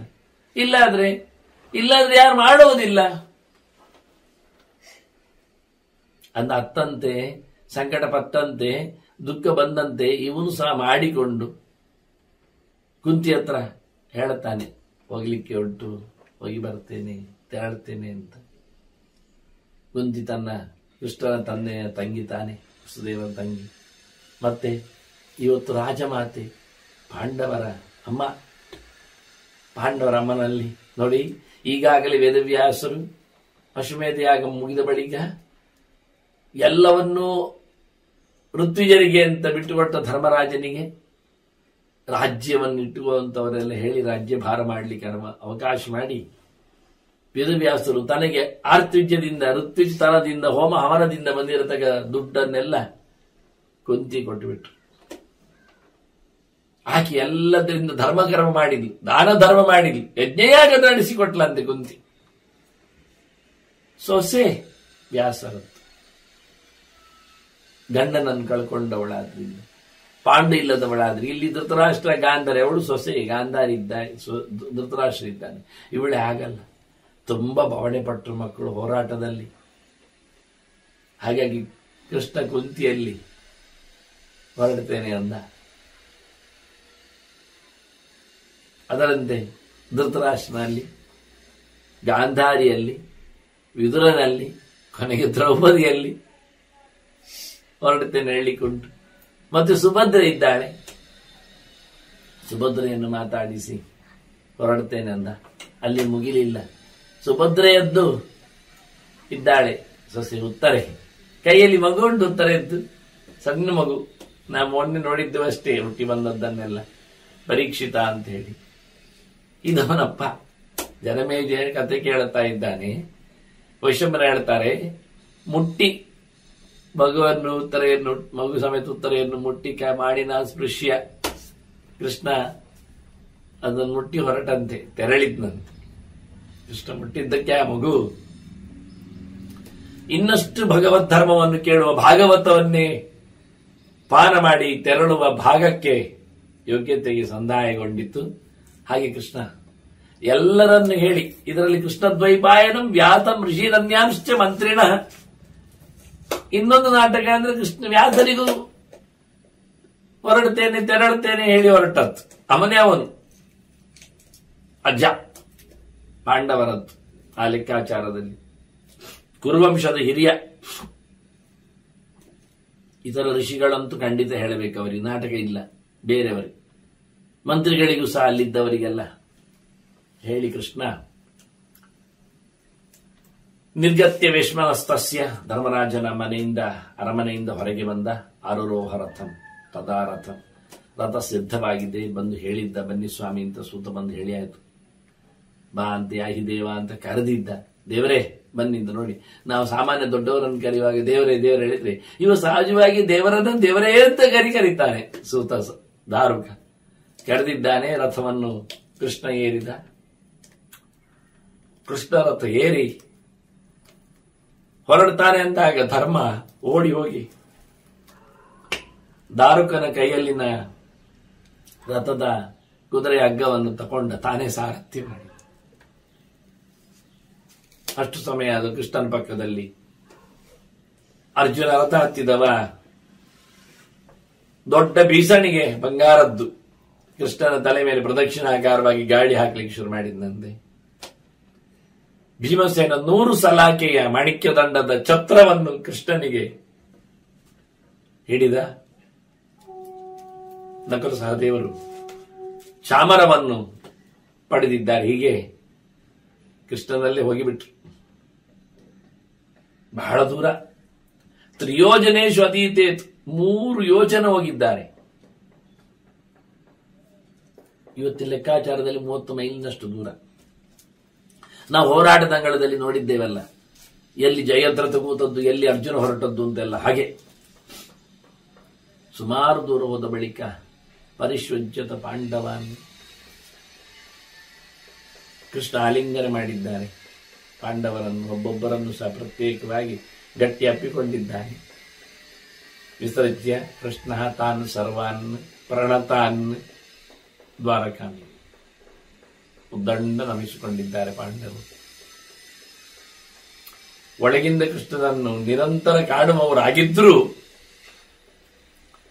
ಹೊರನೋಟದಲ್ಲಿ ಕಾಣುವ ಕೃಷ್ಣನನ್ನು ಕಳಿಸಿಕೊಡುವ ಸಾಮರ್ಥ್ಯ ಇಲ್ಲದೆ ಕೃಷ್ಣನನ್ನು ಅಪ್ಪಿಕೊಂಡು ನಮಿಸಿಕೊಂಡು ಕಣ ತುಂಬ ತುಂಬಿಕೊಂಡು ಕಳಿಸಿಕೊಟ್ರು. ಕೃಷ್ಣ ದ್ವಾರಕೆಗೆ ಅವರನ್ನು ಬಿಟ್ಟೇ ಹೊರಟ. ತೆರಳಿದ ಕೃಷ್ಣ ಅಲ್ಲಿಂದ.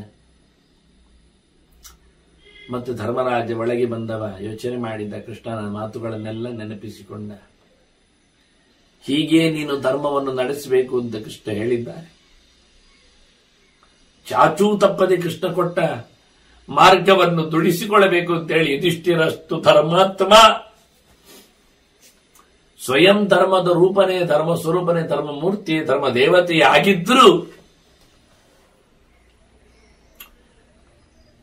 ಹೃದಯಕೃತ್ವ ಜನಾರ್ದನ, ಮನಸಾರೆ ಭಗವಂತನನ್ನು ಗಟ್ಟಿಯಾಗಿ ಗಟ್ಟಿಕೊಂಡು ಹೃದಯ ಮಂಟಪದಲ್ಲಿ ನಿಲ್ಲಿಸಿಕೊಂಡು ತದ್ಭಕ್ತ ತನ್ಮನಾಹ, ಕೃಷ್ಣ ಹೇಳಿಕೊಟ್ಟಿದ್ದಲ್ಲ, ನನ್ನನ್ನೇ ನೆನಪು, ನನ್ನದೇ ಆರಾಧನೆ, ನನ್ನ ಮೇಲೆ ಪ್ರೀತಿಯಲ್ಲೇ ಇರಲಿ. ಹಾಗೆ ಕೃಷ್ಣನದ್ದೇ ಭಕ್ತನಾಗಿ, ಕೃಷ್ಣ ಮನಸ್ಕನಾಗಿ, ತದ್ಭಕ್ತ ತನ್ಮನ ಯುಕ್ತ ತದ್ಯಾಜಿ ತತ್ಪರ ಭವತ್, ಕೃಷ್ಣನನ್ನೇ ಪರಮೋಚ್ಚವನ್ನಾಗಿ ತಿಳ್ಕೊಂಡವನ ಸೇವೆಯನ್ನು ಹೇಳಿದ ಹಾಗೆ ಧನದಾನ ಮಾಡ್ಲಿಕ್ಕೆ ಹೇಳಿದ್ದಾನೆ, ಗೋದಾನಾದಿಗಳು ನಡೆಸಲಿಕ್ಕೆ ಅದು ಇದು ಕೊಡುವಂತ ಅವನ್ನೆಲ್ಲ ಕೊಳ್ಳಿಕ್ಕೆ ಶುರು ಮಾಡಿದ್ನಂತೆ. ಕೃಷ್ಣ ಮನಸ್ಕನಾಗಿ ಗೋವಿಂದ ಪ್ರಿಯತಾಮ್ ಅಂತ ಹೇಳ್ತಾ ಬಾಯಲ್ಲಿ ಕೃಷ್ಣನ ಪ್ರೀತಿಗಾಗಿ, ಕೃಷ್ಣ ನೆನಪಿನಲ್ಲಿ ಕೃಷ್ಣ ಕೃಷ್ಣ ಕೃಷ್ಣ ಅಂತ ಹೇಳ್ತಾ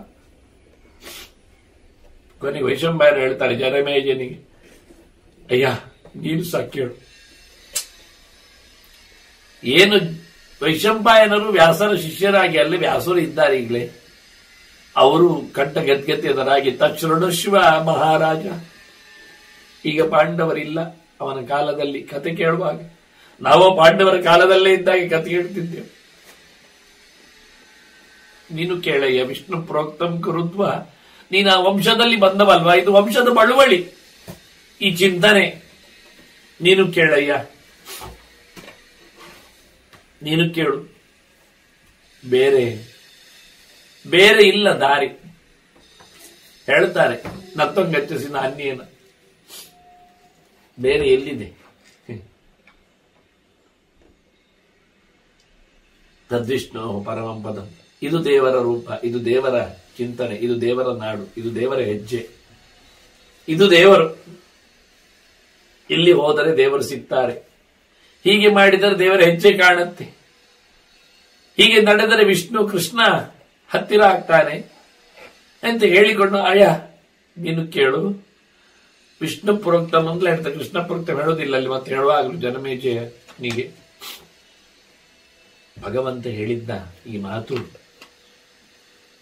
ಇದರಿಂದಲೇ ನಮಗೆ ಉನ್ನತ ಪದವಿ, ಮೋಕ್ಷ, ಹಿಂದೆ ಬಾರದ ತಾಣದ ಪ್ರಾಪ್ತಿ ಅಂತ ಹೇಳುತ್ತಾ ಬಹಳ ಚೆನ್ನಾಗಿ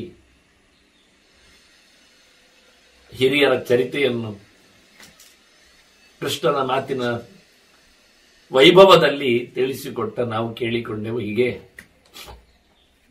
ಆಶ್ವಮೇಧಿಕ ಪರ್ವ ಮುಗಿದಿದೆ. ಮುಂದೆ ಆಶ್ರಮವಾಸಿಕ ಪರ್ವ, ಧೃತರಾಷ್ಟ್ರನ ಕಡೆ, ಆ ಬಳಿಕ ಮೌಸಲ ಪರ್ವ. ನಾನು ಹೇಳುವುದಿಲ್ಲ, ಅದು ಯಾದವರು ಹೋಗುವ ಬಗೆ. ಆ ಬಳಿಕ 2 ಸಣ್ಣ ಪರ್ವ, ಮಹಾಪ್ರಸ್ಥಾನ ಪರ್ವ, ಪಾಂಡವರ ನಿರ್ಗಮನ, ಸ್ವರ್ಗಾರೋಹಣ ಪರ್ವ, ಅವರ ಗೆಲುವಿನ ತುತ್ತ ತುದಿಯ ಚಿಂತನೆ. ಹೀಗೆ ಇನ್ನು ಸಣ್ಣ 4 ಪರ್ವಗಳು, ಸಣ್ಣ ಅಂದ್ರೆ ಮೊದಲಿದ್ದೊಂದೆರಡು ಸ್ವಲ್ಪ ದೊಡ್ಡದು ಪರ್ವಗಳ ಚಿಂತನೆ ಬಾಕಿ ಇವೆ. ಅಲ್ಲಿಗೆ ಮಹಾಭಾರತದ ಮಂಗಳ ಇದೆ. ಹೀಗಾಗಿ ಮುಂದಿನ ಪರ್ವಕ್ಕೆ ಮತ್ತೆ ನಾವು ಕಿವಿಯಾಗುವ, ಸೇರುವ ಅಷ್ಟರವರೆಗೆ ವ್ಯಾಸರ ಪೂರ್ಣ ಅನುಗ್ರಹ ನಮಗೆ ಬರಲಿ. ಇದು ಕಳೆದು ಮತ್ತೆ ಧರ್ಮರಾಜ ಏನು ಕೇಳಿದ ಮೂಟೆಯಾಗಿದ್ದ ಇವತ್ತಿನವರೆಗೆ ಭೀಷ್ಮರಿಂದ. ಅವನೇನು ಪ್ರಶ್ನೆ ಮಾಡಿ ಏನು ಭೀಷ್ಮರು ಉತ್ತರ ಕೊಟ್ಟರು, ಏನು ಒಂದು 20,000ದಷ್ಟು, ಅದು ಹೆಚ್ಚಿನ ಮಾತುಗಳು ಶಾಂತಿ ಪರ್ವದಲ್ಲಿ, ಅನುಶಾಸನ ಪರ್ವದಲ್ಲಿ ಉಳಿದದ್ದು ಬಾಕಿ ಇವೆ. 100 ಅಧ್ಯಾಯಗಳು ಬಾಕಿ ಇವೆ, 300 ಅಧ್ಯಾಯಗಳಷ್ಟು ಬಾಕಿ ಇವೆ. ಅದನ್ನು ಮಹಾಪ್ರಸ್ಥಾನದ ನಂತರದಲ್ಲಿ, ಸ್ವರ್ಗಾರೋಹಣ ನಂತರದಲ್ಲಿ ಮತ್ತೆ ಚಿಂತನೆಗೆ ತರುವ ಅಂತ ಹೇಳುತ್ತಾ, ಇಷ್ಟೆಲ್ಲ ಕಮಿಟ್ಮೆಂಟ್ಸ್ಗಳು, ಭಾರತದಲ್ಲಿ ಉಳಿದ ಕಥೆಗಳು ಎಲ್ಲೋ ಒಂದೆಡೆ ಆದಿಪರ್ವ ಆರಂಭ ಆಗಿತ್ತು. ಮುದುಡುತ್ತಾ ಕದರುತ್ತಾ ಮುಂದುವರಿದು ಪಾಂಡವರು ಧರ್ಮವನ್ನು ಕೇಳುವವರೆಗೆ ಬಂದಿದ್ದೇವೆ. ಇನ್ನು ಮುಂದಕ್ಕೆ ಅವರು ಗೆಲ್ಲುವ ತಾಣಕ್ಕೆ ನಾವು ಸೇರುವ ವಂದನೆಗಳೊಂದಿಗೆ ಶ್ರೀಕೃಷ್ಣ ಅರ್ಪಣಮಸ್ತು. ನಾರಾಯಣ ನಾರಾಯಣ ನಾರಾಯಣ.